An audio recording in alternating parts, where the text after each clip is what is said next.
أعوذ بالله من الشيطان الرجيم. بسم الله الرحمن الرحيم.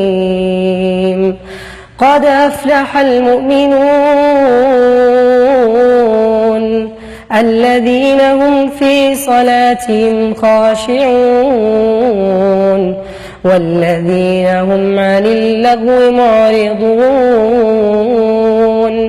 والذين هم للزكاة فاعلون والذين هم لفروجهم حافظون إلا على أزواجهم أو ما ملكت أيمانهم فإنهم غير ملومين. فمن ابتغى وراء ذلك فأولئك هم العادون والذين هم لأماناتهم وعهدهم راعون والذين هم على صلواتهم يحافظون.